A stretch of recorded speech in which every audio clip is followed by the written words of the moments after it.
Hello students, this is the fifth lecture of Laplace transform. In this lecture, we learn about the convolution theorem. Convolution theorem. This is the statement of the convolution theorem.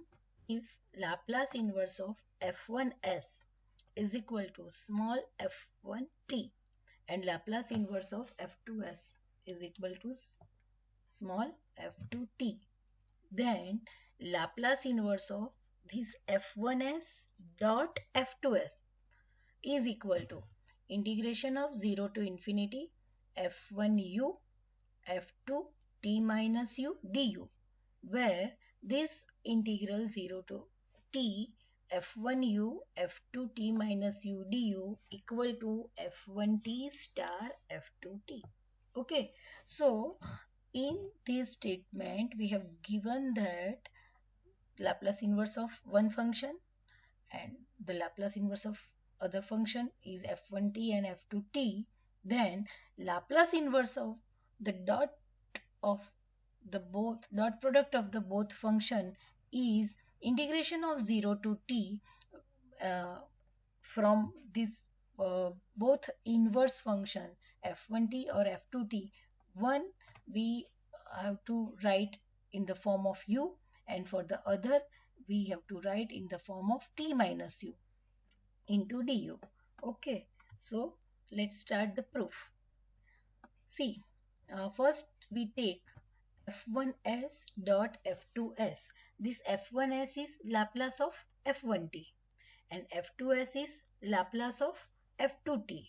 Okay, so as per the definition or formula of Laplace transformation, so 0 to integration of 0 to infinity e raised to minus st f1 u du, and for this Laplace of f2t, integration of 0 to infinity e raised to minus sv f2 v dv. Okay, by the simplification we get integration 0 to infinity, integration 0 to infinity. Here e raised to minus su and e raised to minus sv base same. So by adding the power we get minus s u plus v and f1u f2v du dv. So by putting u plus v is equal to t, here we consider u as a constant, so the derivative of v is dv equal to dt.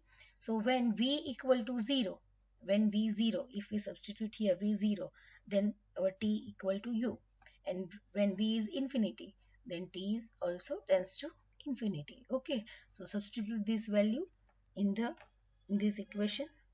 So by substituting this value in the equation, we get here 0 to infinity, and for this integral 0 to infinity we convert v into the form of t.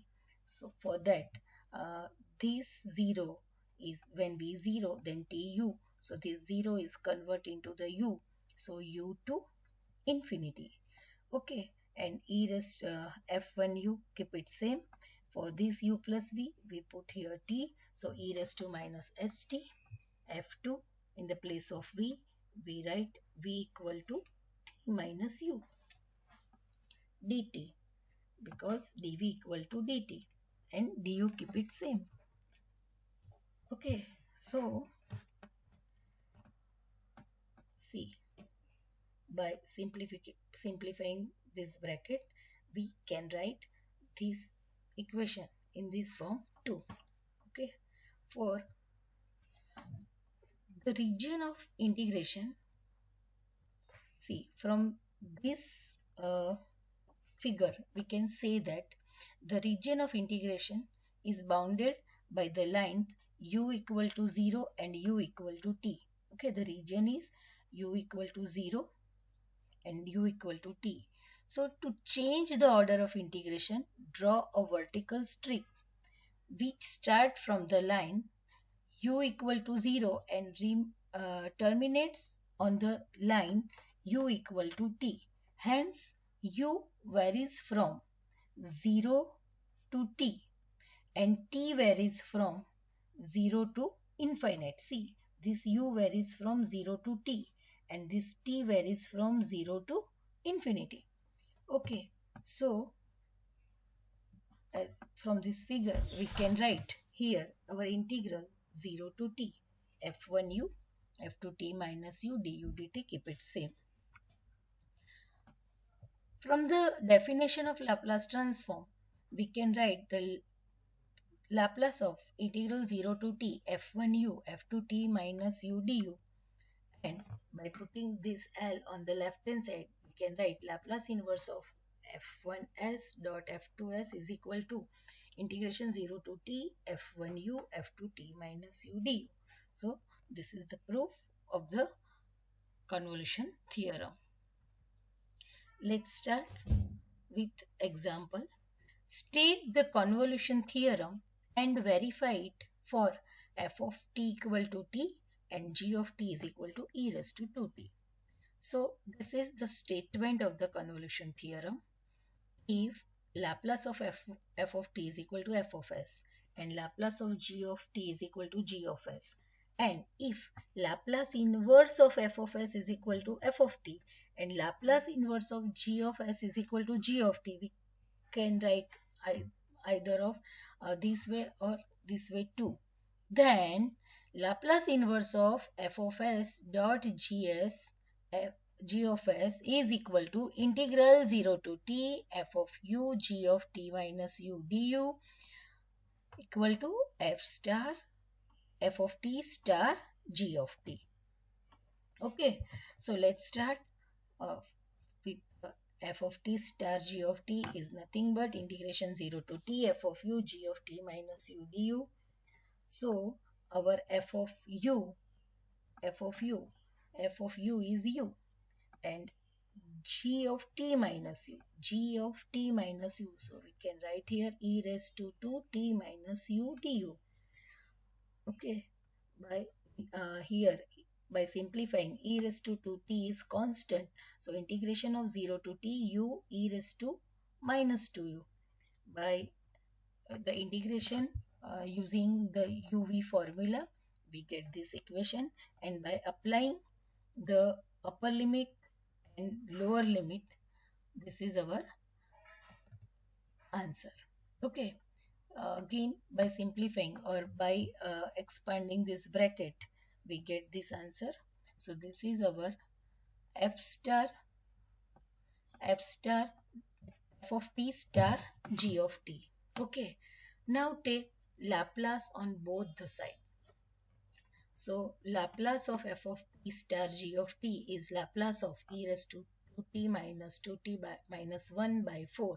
So this is by applying the formula of Laplace, e raised to 2t is 1 upon s minus 2, Laplace of t is 1 upon s square, and Laplace of 1 is 1 by s. So by taking LCM and by simplifying we get the answer is 1 upon s square into s minus 2. Okay, so uh, this is our one answer. Now take Laplace of f of t dot Laplace of g of t is equal to, here our f of t is t and our g of t is e raised to 2t. So Laplace of t is 1 upon s square and Laplace of e raised to 2t is 1 upon s minus 2. So this is our 1 upon s square into s minus 2, both are same. Hence convolution theorem is verified. Students, let's find the inverse Laplace transform of 1 upon s square into s plus phi by using convolution theorem. So this is our f of s. For using convolution theorem, first we take two part of this f of s. One is f1s, that is 1 upon s square, and second is f2s, that is 1 upon s plus phi. By the multiplication of this f1s dot f2s we get this f of s, that is 1 upon s square into s plus phi. Now next step is take the Laplace inverse on both the side and we get the f1t, and Laplace inverse of 1 upon s square is t, and the Laplace inverse of f2s is equal to f2t. So f2t is equal to Laplace inverse of 1 upon s plus phi is e raised to minus phi t. By the convolution method, Laplace inverse of see here f of s, here 0 to t u e raised to minus phi t minus u du. Students, here f of s dot g of s. I forgot to write the dot g of s. Okay. So by simplifying, here e raised to minus phi t is constant. So we can write the out of the integral e raised to minus phi t by doing the integration u into e raised to phi u with respect to u. We get this equation, that is u keep it same. Integration of e raised to minus phi u is e raised to minus phi u by phi u. The minus derivative of u is 1, and the integration of e raised to phi u upon phi is e raised to phi u upon 25. By applying the upper limit and lower limit, this is the answer. By simplifying this answer, we get this final answer of the given problem. Okay. Now, let's check one more example for find the inverse Laplace transform of s square upon s square plus a square into s square plus b square. We are using the convolution method. See, this is our f of s. First, we take two parts, f1s and f2s. Our first part, f1s, is s upon s square plus a square. Second part, f2s, is s upon s square plus b square. By as per the f1s dot s f2s, when we multiply this f1s into f2s, we get f of s. Okay. So by taking Laplace inverse on both sides, we get f1t, that is cos at. Again, taking Laplace inverse on both sides, we get f2t, that is cos bt. By the convolution method, Laplace inverse, students, again I forgot to write here f of s dot g of s. So Laplace inverse of f of s dot g of s, it is 0 to t cos au, and here cos b t minus u du. So here by multiplying and dividing by 2, we get 2cc formula, that is 2 cos cos. By applying 2cc formula, that is cos au plus bt minus bu.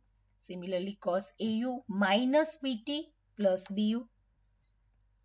C, by getting c plus c formula here, if by simplifying and we get the u common from this both term, au minus bu, that is a minus bu plus bt. Similarly, in the second term, au plus bu, that is a plus bu minus bt.